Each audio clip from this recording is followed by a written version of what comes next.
Hey there YouTube, this is the Phantom Outlaw coming at you again with another quick review. As you can tell by the title of the video, what we're looking at today is a little bit different. This is the Canik or Canik TP9 SF. That's kind of a mouthful. Let's break that down first here real quickly. I guess the exact pronunciation of Canik from Turkey would be Canik. Alright, having said that, everybody on this side of the pond calls it Canik. That's what I've been calling it for a long time, so we're going to stick with that, not out of any disrespect or anything like that, but just because that's what I'm familiar with, and that's what most of the people watching and listening to this video are familiar with. So, the Canik TP9 SF. There have been a few other Canik TP9s out there over the years. Most recently, I guess, there was a version 2.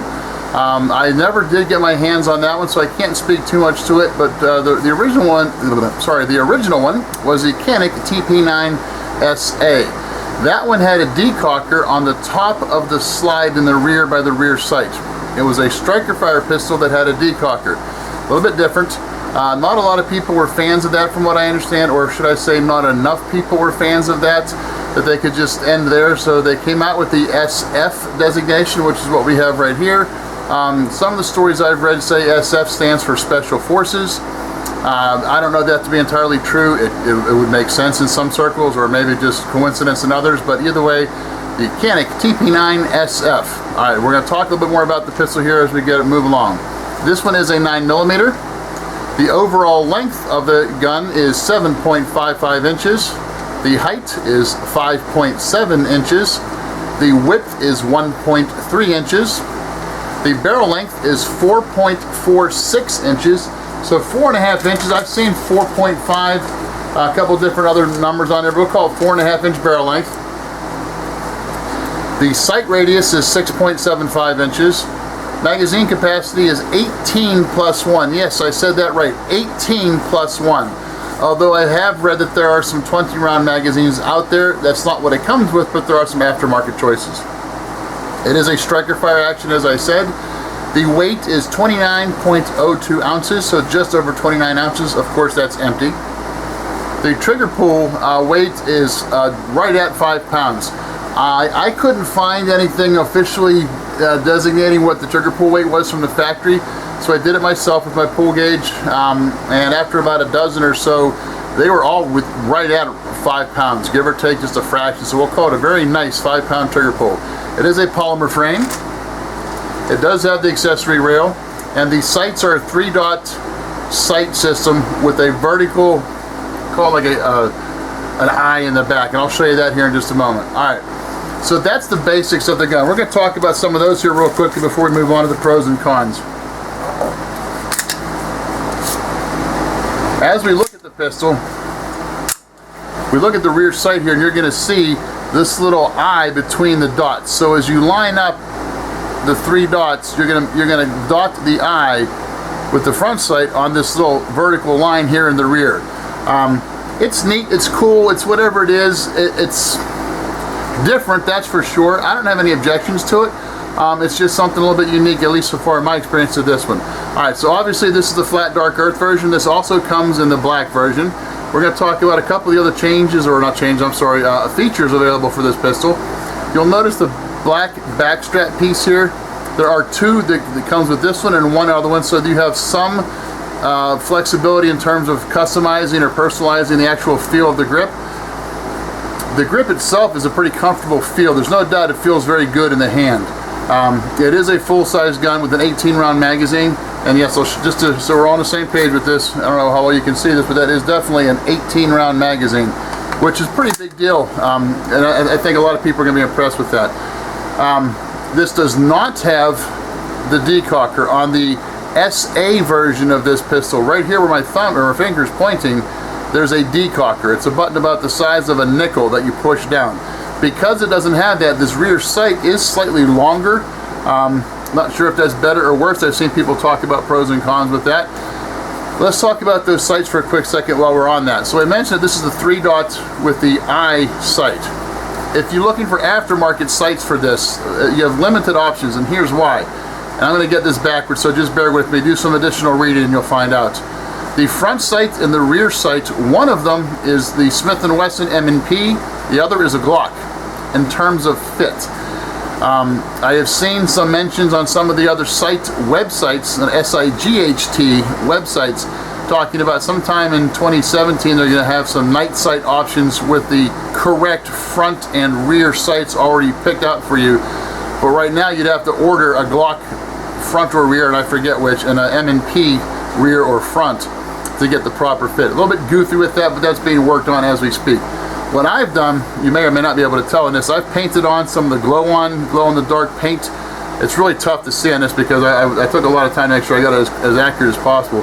But for now, that's going to have to do with this one, and the glow on paint really does work as long as it's charged. Once it's set in the dark for a little while, forget it, it's not there like any other glow on. Alright, so that's what we're looking at as far as the overall image. We do have the front rails, as I mentioned right here. That's what the pistol looks like. Now let's talk about some of the pros and some of the cons, because there are a few of each. Alright, a lot more pros than we have cons. How about the price? For those of you looking for a very inexpensive yet quality pistol, this one kind of fits in that line. I have seen the MSRP, I believe, is $399. I have seen it listed at $349, so that's what I would expect to pay in the stores, is $349. MSRP at $399. That's significantly cheaper than the M&Ps, the Glocks, the Springfields, the Berettas, the Sig Sauers. So this is a pretty inexpensive pistol. Actually, and dare I say this, it kind of lines up price point wise with Taurus. Okay, I said it.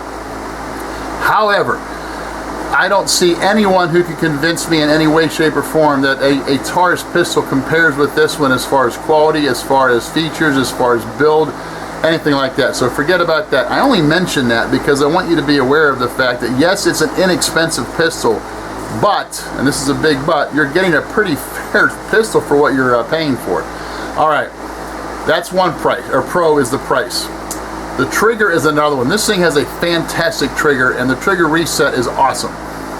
You've seen my reviews, and maybe I'll do a comparison someday of this. I have shot the HK VP9, the SIG P320, and the Walther PPQ. I own all of those. I have shot all of those. I very much like the trigger on all of those. Those are all significantly more expensive than this one, and dare I say, the trigger on this one favors very comparably to those. It compares in a very positive way. I'm not saying it's better than those. I have read articles out there on this pistol where people have said that this is a better trigger than the HK VP9. Many people would argue that the VP9 trigger is the best striker fire trigger on the market. I certainly think it's a very, very good one. But I would not say, oh boy, that this is better than that. I would say it's on par with that one. Other people would argue that the Walther PPQ has the best trigger. Again, very good trigger. I like that one as well. This one's very comparable to that. The P320, in some people's opinion, is the best trigger. In other people's opinion, it's just part of the conversation. In my opinion, and for what it's worth, my opinion, and 50 cents will buy you a cheap cup of coffee, my opinion is that the P320, while it has a very good striker fire trigger, comes up a little bit short compared to the VP9 and the PPQ. So I would say that that's probably on par about where this one is. Maybe this one would, if you're looking at those 1 through 4, you've got the VP9 and the PPQ in 1 and 1A, and then 2 and 2A would be this one and the P320. I know that's being kind of goofy, but I'm really not trying to split hairs with that. Let's look at it this way. Here's how I'm going to summarize the trigger. It's a really freaking good trigger, okay? Now, the reset is a very, very good reset. I'm going to show you here, hopefully in the way you'll be able to see this. All right. So we got the trigger has been pulled. I'm going to reset. Right there and there. I'll show you again. Click, bang. It is a very, very short trigger reset. This is a very, very good trigger on this. So as a very, very good trigger system with a very, very good trigger reset, maybe I'm overemphasizing the word very, you've got a pretty sweet shooting pistol here, especially as I said for that price point. Alright, so the trigger and the trigger reset, definitely some pros. Alright, now we're going to talk about another big pro for this, which will get some people kind of riled up, I guess. I'm going to call it the kit, or the range kit. I'm going to set the gun off to the side for a quick moment. I'm going to bring this into view. What we've got now, this is the case and all the varying items that come with the case. So let's talk about real quickly what all we've got in here. Well, we've got this wonderful high quality speed loader. Looks a lot like the Glock speed loader. Trigger lock. Well, that's good. That's probably never being used. That's just a little band that came on the grip. We've also got a pin. This is to help with the back strap. Now, we've talked about the basics here. So what's this other thing? What is this? Well, it looks a lot like a holster, but how in the world do you attach this to your belt or to your waist? Here we go. So this is a paddle slash belt loop holster that, I don't know how you can see, there's teeth here, and those teeth on the paddle screw into and attach to the back of the holster here, and that allows you to get a wide variety of holster cant, which way you want this to be canted on your waist. It also has a very open front of the holster here, which allows for quick and easy withdrawal and reholstering the pistol. Alright, so having said all that, of course we've got our instruction manual, the warranty card, the brush, the little rod in there, all your basic stuff you would expect to get in a kit. But nonetheless, that all comes standard. Alright, so what you're getting, 2 magazines, you're getting a holster, albeit a basic holster, speed loader, very basic speed loader. Everything else pretty basic, but the fact that it does come with the holster does make some people, you know, give it a little bit more attention, I guess. Alright, so that's the kit. A plus for some people. Here's the thing when I say people are going to chuckle at this. Think of the Springfield XD series. When you got the range kit from Springfield, you were getting a holster, a magazine holster, a speed loader, and a great big old honking suitcase to shove all that stuff into. And in most cases, all those things ended up at the bottom of the closet, never to see the light of day again. You paid for all that. They finally came out what they called the Essential Kit a year and a half or so ago, 2 years ago now, where it's the same pistol, same 2 magazines, same back straps, minus all another crap in just a basic small box or plastic case, and there's about $120 or so cheaper, which put them right in line with their competition. So you're paying extra for the same crap with Springfield for the most part. This case, or this range kit, doesn't cost any extra. It's the only way it comes. And at $400 total for this pistol, I guess that's a nod in the right direction. Alright, so we're also going to talk about another pro here called the cocked striker indicator. Alright. If you look in the back of the pistol right here, you see a big black hole. Now that big black hole suddenly got red. See that little red dot? That's the end of the striker. As you fire the gun, that goes away. You no longer have that red dot in there. Charge it again, the red dot is back. So it's a charged striker indicator, which is a nice plus. However, here you go, surprise, surprise, if you don't have any light, you're not going to be able to see that. So it's not a perfect system, but it is a nice little touch, no doubt about that. The magazines are Mec-Gar magazines. For those of you not familiar with who or what Mec-Gar is, it's an Italian magazine manufacturing company that makes the OEM magazines for many, many, many firearm manufacturers. What that translates to is quality. They are a very good quality product, and if you're not buying from the manufacturer, in other words, I'll give you an example, like say Sig Sauer. Mec-Gar made Sig Sauer magazines for a long time. Recently, Sig Sauer started manufacturing their own magazines. So if you were to get Sig Sauer magazine, say for the P226, you're looking at around $40 or $45 to get those Sig Sauer magazines. You can get the Mec-Gar magazine for that same pistol for around $25, and up until a few years ago they were the same magazine. So you're paying extra just to get the magazine from the manufacturer. If you can get a Mec-Gar manufactured magazine for your pistol, you're doing just fine. So that's another pro, the Mec-Gar magazines. Alright, there is a loaded chamber indicator on this as well. Loaded chamber indicator, this is very common for a lot of the pistols. It's this bar right here on the top. And it's going to be really hard to see, but if you look, right in front of this finger right here, you'll see it's raised up a little bit, and you can definitely feel that.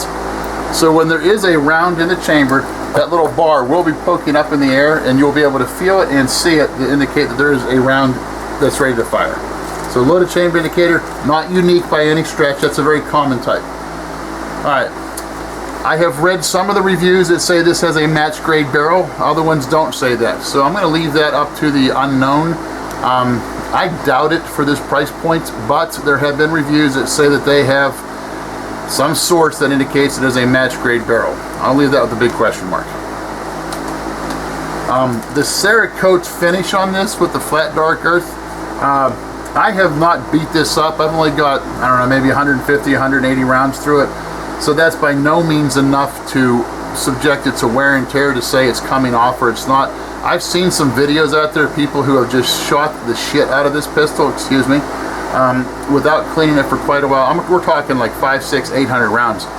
The inside of the pistol, inside the slide, inside the, well, the inside of the slide is also Cerakoted. You'll see some wear there. But that's all I've seen so far on it. So I've read several stories about, well, actually I read a couple stories about how the finish is very poor and it comes off very easily. I've read many more stories about how that is not at all the case. Maybe there was an initial quality problem. Who knows what the first couple stories that I read were referring to, but I've not seen anything else to substantiate that. So the Cerakote finish appears to be a real plus. I've already mentioned the two different back straps that it comes with.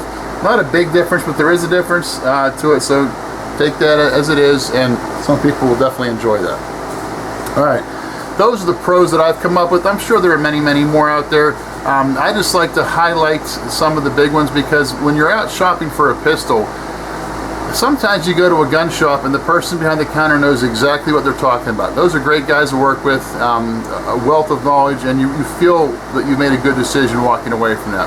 Other people, maybe they can spell gun, maybe they know which end of the gun to point towards the target. Beyond that, you just don't know what kind of experience they have. We all know who those type of people are. And I'm not making fun of them, but I'm pointing out that there are differences. So I like to highlight some things on this to help, I guess, simplify the process. If you're debating about a certain pistol and you watch video reviews like this, you'll get some more insight. You can maybe take some of these nuggets of knowledge with you to the range or to the gun shop and ask the person behind the counter the same types of questions and kind of measure their knowledge level based on their answers. Do they know what they're talking about or not? So that's the purpose here. All right, let's talk about a few of the cons. There really isn't too much here. There's only a couple things that I've got. One of them, and we're going to go back to the trigger here for a second. All right, so watch, I'll try to do it left-handed for you. Watch the take-up in this trigger. You see that? That is a lot of take-up. Now there's a wall right there, and then just a little bit more pressure, you get a bang. So I'm going to go back all the way out. I don't know if you can see how clear you can see that. That is a lot of take-up. So it's not bad. You do get used to it pretty easily. It's not a challenge in that regard, but the trigger take-up is definitely something that I guess is an opportunity. So does that mean I'm contradicting myself? Because a short while ago I talked about how great the trigger was. I guess I am kind of contradicting myself, but not in a goofy way. Think about this. There's a little bit more take-up than normal, but once you get past that, certainly once you get used to that, it's a very crisp, clean trigger. That's an excellent trigger at that point, and the reset is fantastic. So it's a plus and a minus, much, much more so a plus. A little bit higher bore access than, say, your Glocks. Not a big deal. This is a 9mm. So the higher bore access doesn't really translate to extra muzzle flip, not very much anyhow. So some people will complain about that. Well, here's my answer to that. It is what it is. Can't change it. It's not bad. There's nothing wrong with that. This is and the final thing I'm going to talk about here, and it's kind of weird. I don't have the exact answer for you, but I've come across reviews who talk about that the rails here, the slots are not quite deep enough. They're not spec depth. I will say this, I have a few flashlights. I have a Streamlight SLR4. I probably should have left it on there, but I took it off yesterday. It fits just fine. I've got another flashlight that I've put on there, and it fits just fine. It's a Nebo Eye Protect. So in the limited opportunities I've had to test it, it works just fine. Other people have commented that it's not deep enough and you have to get a file or a Dremel. to deepen those grooves to get something to fit. I have not experienced that. Maybe there was an issue when the gun was originally released, and it's relatively new. It's only been out for a year and a half or so.